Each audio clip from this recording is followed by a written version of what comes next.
आज हम important question करेंगे चैप्टर 4 के। एनसीईआरटी के इम्पॉर्टेंट क्वेश्चंस तो हमने कर लिए हैं। ये वीडियो है बोर्ड क्वेश्चंस, एनसीईआरटी के अलावा जो एक्स्ट्रा क्वेश्चंस होते हैं वो हैं। बहुत इंपॉर्टेंट क्वेश्चंस हैं, हर स्कूल के प्री बोर्ड बोर्ड सब में आते हैं। फर्स्ट क्वेश्चन है 1/a + b + x is equals to 1/a + 1/b + 1/x। First of all तो जब आपको ये क्वेश्चन मिलेगा ना करने के लिए, आपको पता ही नहीं लगेगा कि ये क्वेश्चन क्वाड्रेटिक इक्वेशन का है। लेकिन इसमें अगर आप इस साइड एलसीएम लेते हैं और सारा सॉल्व करते हैं तो बहुत लेंथी क्वेश्चन होने वाला है। और कुछ बच्चों से तो कैलकुलेशन इतनी ज़्यादा डिफ़िकल्ट हो जाती है कि उनसे सॉल्व ही नहीं होता। तो इस क्वेश्चन को करने के लिए अगर हम एक स्टेप का ध्यान रखें, जो स्टेप मैं आपको बताने जा रही हूँ, तो कभी भी गलत नहीं होगा। इस 1/x को इधर शिफ्ट कर दूँ लेफ़्ट पर, और उसके बाद एज इट इज़ पूरा क्वेश्चन सॉल्व कर सकते हैं हम। अब हम ये डिनोमिनेटर है, इसका एलसीएम लेंगे। तो एलसीएम में ये वेरिएबल्स हैं, तो वेरिएबल्स और कांस्टेंट है, बट इंग्लिश के लेटर्स हैं तो बच्चों को थोड़ी प्रॉब्लम आती है। तो कुछ भी नहीं होता, मैं रफ में बताती हूँ। जैसे हम सिंपल 1/4 और 2/3 का एलसीएम लें, तो ये दोनों डिफरेंट नंबर्स हैं 4 और 3। तो अगर एलसीएम आप लोगे भी तो क्या करोगे, 4 × 3 करोगे। सेम मैंने यहाँ किया, a + b + x और x, कोई कॉम्बिनेशन नहीं है इसमें, तो इन दोनों को एलसीएम में मल्टीप्लिकेशन आएगा। फिर हम क्या करते हैं, इस 4 × 3 को 4 से डिवाइड करते हैं तो 3 बचता है, तो 3 × 1 = 3। तो ये आपको एलसीएम लेना आता है, तो ये x इधर चला जाएगा, फिर माइनस है तो ब्रैकेट आएगा। और अगर ब्रैकेट आएगा, ब्रैकेट क्यों आएगा, क्योंकि माइनस है, अदरवाइज़ आप रॉन्ग कर दोगे इस क्वेश्चन को। फिर हम राइट साइड का एलसीएम भी लेंगे, तो एलसीएम ए बी आएगा, b इधर जाएगा, b1 = b, और a इधर जाएगा, a1 = a। अब यहाँ पे हम इस ब्रैकेट को ओपन करेंगे, -a -b -x। तो साइन क्यों चेंज हुए, -a -b -x। और ये नीचे हम डिनोमिनेटर को मल्टीप्लाई भी कर सकते हैं, ax bx और x²। हमारे इससे स्टेप्स काफ़ी बच जाएंगे, क्वेश्चन बहुत लेंदी नहीं होगा। अब ये -x है, ये +x है, कैंसिल हो जाएगा। ये दोनों नंबर माइनस है तो हम कॉमन ले लेंगे, -a + b, और ये हो जाएगा ax + bx + x²। और अगर हम यहाँ a + b लिखें, b + a लिखें तो कोई प्रॉब्लम नहीं है, कॉम्यूटेटिव प्रॉपर्टी हो जाती है ना, जो कि a + b b + c same है। तो अगर ध्यान से देखो तो ये पूरा ब्रैकेट इस पूरे ब्रैकेट से कैंसिल हो जाएगा। अगर कुछ बच्चों को समझ नहीं आया तो ये जो ब्रैकेट है, ये पूरा ब्रैकेट न्यूमरेटर में है, जब अब इसे ट्रांसपोज करेंगे तो यहाँ डिनोमिनेटर में आएगा, तो तब कट जाएगा। तो जैसे मर्जी आप कर सकते हैं, हम 10th में हैं तो हम ये स्टेप भी कर सकते हैं। तो फाइनली हमारे पास बचेगा -1/ax + bx + x² which is equals to 1/ab। फिर क्रॉस मल्टीप्लाई करेंगे तो ये ab इधर जाएगा और ये 1 इधर जाएगा, ax + bx + x²। अब ये x² होने से आपको दिख रहा होगा क्वाड्रेटिक इक्वेशन है। बेटर है कि इस -ab को हम उधर शिफ्ट कर दें तो ये प्लस हो जाएगा। तो ये क्वाड्रेटिक इक्वेशन स्टैंडर्ड फॉर्म में लिखेंगे तो x² आएगा, फिर ax, फिर bx, और ये ab उधर शिफ्ट होगा तो +ab, और राइट साइड पे कुछ नहीं बचेगा तो 0। अब ध्यान से अगर हम देखें तो ये ऑलरेडी स्प्लिट हुआ हुआ है, फैक्टराइज हुआ हुआ है, सॉरी फैक्टराइज नहीं हुआ हुआ, स्प्लिट हुआ हुआ है। तो अगर हम इन दोनों में से x कॉमन ले लें तो क्या बचेगा, x + a बचेगा। और इन दोनों में से अगर b कॉमन ले लें तो x + a बचेगा। तो इसका मतलब हमारी फैक्टराइजेशन करेक्ट हो रही है। इन दोनों ब्रैकेट में से एक ब्रैकेट आ जाएगा x + a, और ये दोनों बचेंगे x + b। और आपको पता है कि अगर इस तरह से होता है तो हम लिखते हैं x + a = 0 and x + b = 0। ऐसा क्यों लिखते हैं, क्योंकि अगर दो नंबर्स का मल्टीप्लिकेशन 0 है तो या तो x + a 0 के इक्वल होगा या x + b, तभी मल्टीप्लिकेशन 0 हो सकता है। तो x की वैल्यू आ गई -a और इस वाले x की वैल्यू आ गई -b। और बोर्ड में ना हमेशा आप लोगों को अपना आंसर बॉक्स में छोड़ के आना चाहिए, टीचर को भी ईजी रहता है और आपको फुल मार्क्स भी मिल जाते हैं। तो ये पूरी करेक्ट प्रेजेंटेशन है फर्स्ट क्वेश्चन की। अब हम ये करेंगे सेकंड क्वेश्चन, ये भी बहुत इंपॉर्टेंट है, बोर्ड में बहुत बार आ चुका है ये क्वेश्चन। अब जब बच्चे इस क्वेश्चन को देखते हैं ना तो वो सोच ही नहीं पाते। स्प्लिटिंग तो करना बहुत डिफ़िकल्ट है। इसमें देखो कांस्टेंट टर्म कितनी बड़ी है और ये 9 है। तो हमारे पास 2 मेथड हैं, वैसे तो 3 मेथड हैं, लेकिन एक मेथड तो सीबीएसई ने डिलीट कर दिया है, कंप्लीटिंग द स्क्वायर। तो हम लोग इसे क्वाड्रेटिक फार्मूले से करेंगे। तो क्वाड्रेटिक फार्मूले के लिए हमें पता है कि स्मॉल लेटर्स होते हैं, लेकिन यहाँ पर हम कैपिटल लेटर्स में कन्वर्ट कर देंगे अपने फार्मूले को, जो होता है b² माइनस 4ac। क्योंकि जब क्वेश्चन में स्मॉल लेटर्स होते हैं तो हमें अपने फार्मूले में लेटर्स हम चेंज कर सकते हैं। तो यहाँ पर हम डी को क्या कहते हैं, डिस्क्रिमिनेंट, और इस फार्मूले को क्या कहते हैं, क्वाड्रेटिक फार्मूला। उस मेथड से इसको सॉल्व करेंगे। इन क्वेश्चंस को समझने के लिए पहले एनसीईआरटी के बेसिक्स आपको समझने होंगे। मैं डिस्क्रिप्शन बॉक्स में उसका लिंक दे दूँगी, वो वीडियो देखेंगे तभी ये क्वेश्चन समझ आएंगे, और ये बोर्ड के बहुत इंपॉर्टेंट क्वेश्चन हैं। b² माइनस 4ac, तो पहले स्टैंडर्ड फॉर्म में लिखते हैं हम इस इक्वेशन को, ax² plus bx plus c is equals to 0। अब ध्यान से आप इसको कंपेयर करें, तो अगर कंपेयर करेंगे तो ये जो a है वो यहाँ पर क्या नज़र आ रहा है, 9 नज़र आ रहा है, तो a हमें मिलेगा कंपेयर करने पर 9। इसी तरह से यहाँ पर जो b है वो यहाँ पर मिलेगा कोफिशिएंट ऑफ x। तो ये सारी चीज़ हमारे पास क्या है, कोफिशिएंट ऑफ x। तो हमारा b जो है विथ साइन आएगा -9 ब्रैकेट a प्लस b, और उसके बाद जो c है हमारा वो कांस्टेंट है।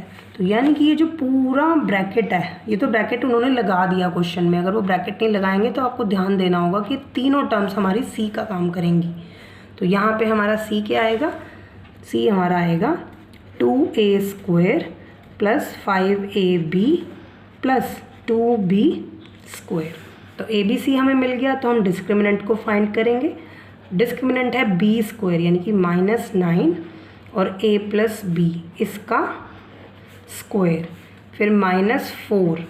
a यहाँ पर क्या चीज़ है, a यहाँ पर है 9, ये a है, और फिर c क्या चीज़ है, 2a² plus 5ab plus 2b²। तो ये बच्चों को बहुत डिफ़िकल्ट लगता है, अब इसको बहुत ध्यान से हमें सॉल्व करना है। तो ये हमने लिखा b² माइनस 4ac। अब अगर हम ध्यान इसको पूरा खोल देंगे ना एक साथ तो बहुत डिफ़िकल्ट लगेगा, स्टेप वाइज खोलते हैं। -9 का स्क्वायर क्या होता है, 81, माइनस का स्क्वायर प्लस और 9 का स्क्वायर 81, फिर उसके बाद a प्लस b का होल स्क्वायर। तो ये ब्रैकेट तो खुल चुकी है हमारी, -4 9 ज़ा 36, तो ये हम 36 लिखेंगे ब्रैकेट के बाहर, और ब्रैकेट के अंदर 2a² plus 5ab plus 2b²। अब इसको फिर फर्दर सॉल्व करेंगे। a plus b whole square का फॉर्मूला आपको आता होगा, a² plus b² plus 2ab। 36 से इसको ब्रैकेट को खोलेंगे, 36 2 ज़ा 72a², फिर 36 से 5 को करेंगे मल्टीप्लाई, तो आपको मिलेगा 180 ab, ये आपको पता है, plus minus plus is minus, और फिर ये माइनस प्लस इज माइनस, 36 2 ज़ा 72 b²। अभी सारा मल्टीप्लाई करेंगे, फर्दर तो वैसे आप सॉल्व कर पाओगे, इसमें कुछ नहीं है। 81a² 81b² plus 162ab minus 72a² minus 180ab minus 72b²। अब यहाँ पर ऐड एंड सब्ट्रैक्ट करेंगे लाइक टर्म्स को। तो जब लाइक टर्म्स को आप ऐड एंड सब्ट्रैक्ट करेंगे तो 81a² माइनस 72a², तो हमें मिलेगा 9a², फिर 81b² माइनस 72b², तो हमें मिलेगा 9b², फिर प्लस 162 माइनस 180ab, तो हमें मिलेगा माइनस 18ab। हमें ये मिल जाएगा डिस्क्रिमिनेंट। फाइनली जो हमें मिलेगा वो ये होगा डी। अब हम फिर सोच में पड़ जाते हैं कि ये क्या मिला हमें। तो अगर बहुत ध्यान से आप ऑब्ज़र्व करो और 9 को ले लो कॉमन, तो ये a² plus b² minus 2ab होगा, और ये फाइनली आपको मिल जाएगा a माइनस b का होल स्क्वायर। अब हमें क्वाड्रेटिक फार्मूला आता है जो कहता है x is equals to -b plus √d/2a comma -b minus √d/2a। तो ये हमें मिला माइनस b कितना था, b था -9a प्लस b, ये था प्लस √d, तो √d डी कितना था 9 a minus b whole square upon 2 a कितना था 9। तो ये हमारा डी है। अब जब इस डी को सॉल्व करेंगे तो ध्यान से देखो जो चीज़ मैं आपको समझाऊंगी, ये माइनस और ये माइनस क्या बन जाएगा प्लस, और ये आ जाएगा 9a प्लस बी। यहाँ पे ना हम दोनों साइन एक साथ ही लगा देते हैं क्योंकि बहुत लेंदी हो जाएगा क्वेश्चन। और ये स्क्वायर रूट है तो 9 का स्क्वायर रूट कितना होता है 3, और a minus b whole square का कितना होता है a माइनस बी।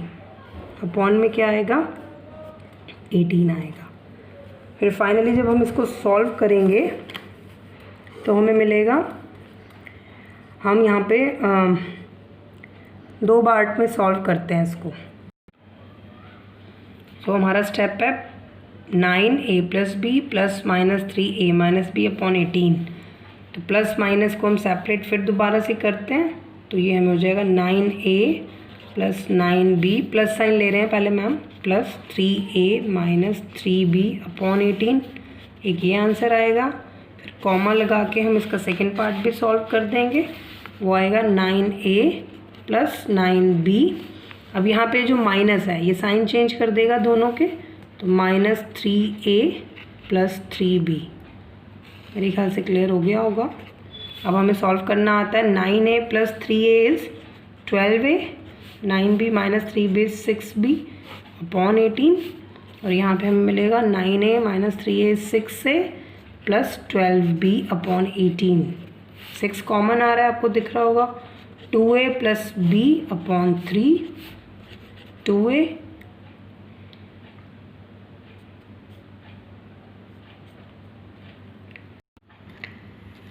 और यहाँ से आप 6 कॉमन लेंगे तो ये आएगा a प्लस 2b बाय 3।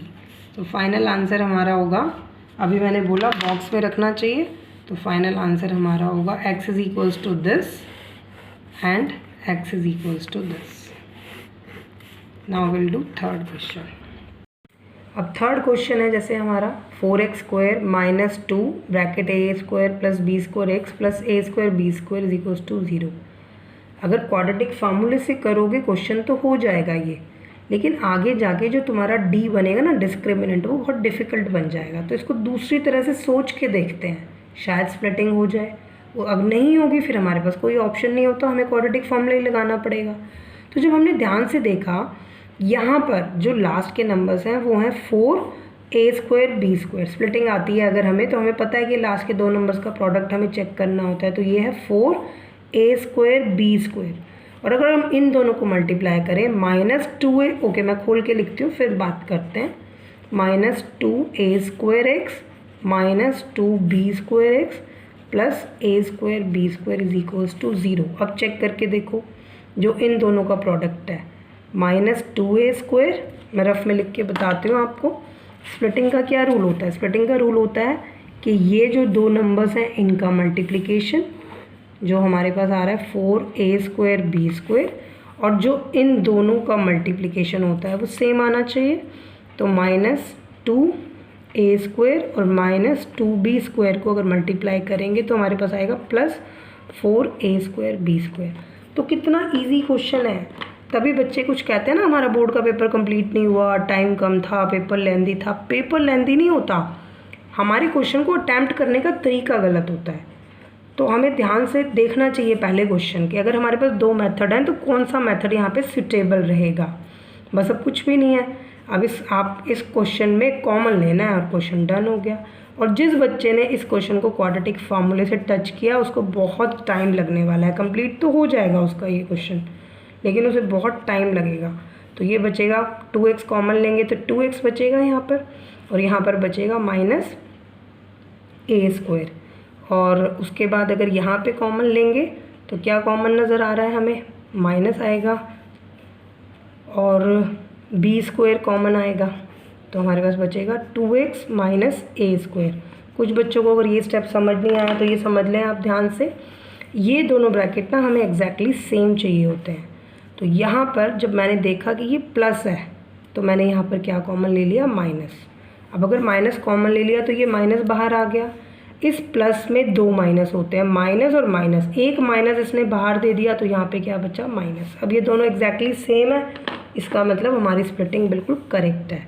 तो एक हम इन दोनों का ब्रैकेट बना देते हैं और एक हम इन दोनों का बना देते हैं इज इक्वल्स टू 0। और अभी मैंने बताया अगर दो नंबर्स का मल्टीप्लिकेशन 0 हो तो वो दोनों नंबर भी आपस में 0 के इक्वल होते हैं। तो ये आ गया 2x is equals to b square और 2x is equals to a square. तो x की वैल्यू आ गई बी स्क्वायर बाय 2 और यहाँ पर x की वैल्यू आ गई ए स्क्वायर बाय 2। फिर वही स्टेप कि हमें जैसा मैंने आपको बताया कि आंसर को बॉक्स में करते हैं, तो फाइनली आंसर हम बॉक्स में करेंगे x is equals to b square by 2 and x is equals to a square by 2। Now next question fourth is if the price, very important question, ये अभी लास्ट ईयर भी आया था board में और लास्ट टू लास्ट ईयर भी board में आ चुका है। If the price of a book is reduced by 5, a person can buy 5 more books for ₹300। Find the original list price of a book.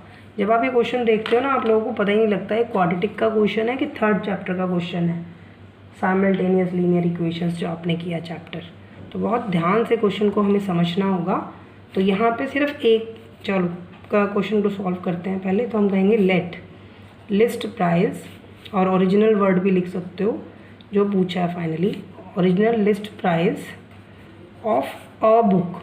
एक बुक हमने माना कि x रुपीज़ की है। अभी हमें कुछ नहीं समझ आ रहा है थर्ड चैप्टर का है कि फोर्थ चैप्टर का है, तो हम क्या करते हैं इसमें यहाँ पर वाई मान लेते हैं। दूसरी चीज़ नंबर ऑफ़ बुक्स है यहाँ पे दूसरी चीज़, तो नंबर ऑफ़ बुक्स को हमने मान लिया ₹y। कोई बात नहीं, आगे जाके हम अगर एक क्वाड्रेटिक का क्वेश्चन है तो हम आगे जाके इसको एक वेरिएबल में कन्वर्ट कर सकते हैं। तो प्राइस नंबर ऑफ़ बुक्स में रुपीज़ नहीं आता, सॉरी। तो price of a book x rupees और नंबर ऑफ़ बुक्स y, ठीक है। तो अगर एक बुक x रुपये की है और हम y बुक्स खरीद रहे हैं, तो इतना तो आप लोगों को पता ही है कि दोनों का मल्टीप्लिकेशन कितना आएगा 300। इसको आप कह सकते हो टोटल कॉस्ट। अगर एक बुक x रुपये की है तो y बुक्स कितने की होंगी x इंटू वाई, और वो हमें इन्होंने दिया हुआ है कि 300 की बुक्स हैं। अब क्वेश्चन आगे जाके फिर कहता है कि अगर बुक के 5 रुपीज़ कम कर दिए जाए, तो अब ये समझना इजी रहेगा आप लोगों को। 5 रुपीज़ बुक के कम हो गए तो मैंने कितनी और बुक्स वो पर्सन खरीद सकता है, 5 मोर बुक्स खरीद सकता है। इसका मतलब ये हो जाएगा, लेकिन पैसे उसने उतने ही देने हैं क्योंकि उसके पास हैं ही इतने। तो इसको सिंपल मल्टीप्लाई करते हैं पहले। ये मल्टीप्लाई हो गया XY आ गया, फिर इसको किया x को तो ये 5x आ गया, फिर इसको किया तो -5y आ गया, फिर -25 आ गया, फिर -300 आ गया और ये 0 आ गया, ठीक है। अब हमें पता है XY की वैल्यू, इस इक्वेशन को हम 1 कह सकते हैं। 300 है XY की वैल्यू, तो ये हमारे पास 5x 5y -25 -300 is equals to 0। Bracket में हम लिख देंगे फ्रॉम 1। अब ये जो 300 है 300 कैंसिल हो जाएगा। फाइनल इक्वेशन आ गई 5x - 5y -25 is equals to 0। अब हमें दिख रहा है कि यहाँ पर x और y में इक्वेशन है, लेकिन वो इक्वेशन 2 वेरिएबल है और इक्वेशन 1 है। तो इसलिए हम यहाँ से क्या करेंगे, y की वैल्यू फाइंड आउट करेंगे। तो y की वैल्यू यहाँ पर क्या आएगी 300/x आएगी, ठीक है। और इसको हम कह देंगे 2। तो यहाँ पे हम लिखेंगे 5 कॉमन ले सकते हो और इजी हो जाएगी, x - y -5 is equals to 0। अब हम लिखेंगे फ्रॉम 2। सेकेंड इक्वेशन से हमें क्या मिला, x मिला, y की जगह पे 300/x मिला, -5 मिला इज इक्वल्स टू 0। तो ये हमें वैल्यू मिल गई। तो हमने इसका एलसीएम लिया, तो फाइनल एलसीएम फिर वही कैसे लेते हैं, हर चीज़ के नीचे 1 लगा दो और ये जो x है वो एलसीएम आ जाएगा हमारा। फिर यहाँ पे ये x इसके साथ मल्टीप्लाई होगा, -300 होगा, फिर ये x इसके साथ होगा, -5x इज इक्वल्स टू 0। ये x इधर जाके 0 हो जाएगा। फाइनल स्टैंडर्ड फॉर्म में इक्वेशन आएगी x² - 5x -300 is equals to 0। अब इसको आप स्प्लिटिंग से भी कर सकते हो और क्वाड्रेटिक फार्मूले से भी कर सकते हो, जिससे भी आप कंफर्टेबल हो। तो यहाँ पर हम करेंगे तो हमारे फैक्टर्स बहुत इजीली बन जाएंगे, -20x plus 15x minus 300 is equals to 0। अगर ये मेथड नहीं आता तो कमेंट बॉक्स में लिखना, मैं समझा दूँगी स्प्लिटिंग द मिडिल टर्म। अब यहाँ पर ये -5 जो है -20 प्लस 15 -5 हो जाएगा। इन दोनों का जो एडिशन और सब्ट्रैक्शन है वो -5 देगा और इन दोनों का मल्टीप्लिकेशन हमें देगा -300। आप चेक कर सकते हो, तो ये करेक्ट है। फिर x कॉमन लेंगे तो x -20 और फिर यहाँ से +15 कॉमन लेंगे तो ये भी यही बचेगा x -20 इज इक्वल्स टू 0। तो हमारा एक फैक्टर आएगा x +15 और दूसरा फैक्टर आएगा x -20 इज इक्वल्स टू 0। फिर वही चीज़ जो भी बताई थी, ये 0 के इक्वल और ये 0 के इक्वल। तो ये हमारा आंसर आएगा -15, जो हमें रिजेक्ट करना होगा। क्यों? क्योंकि x हमने क्या माना था, प्राइस ऑफ अ बुक, तो प्राइस माइनस तो कभी नहीं होता है। और ये हमारा आएगा 20। तो हमारा फाइनल आंसर 20 हो गया, लेकिन आपका यहाँ पे हाफ मार्क कम मिलेगा, डिडक्ट हो जाएगा। तो फाइनल आंसर आप कैसे लिखेंगे? फाइनल आंसर आप लिखेंगे list price of a book is equals to ₹20। ये आपका फाइनल आंसर होगा। Thank you.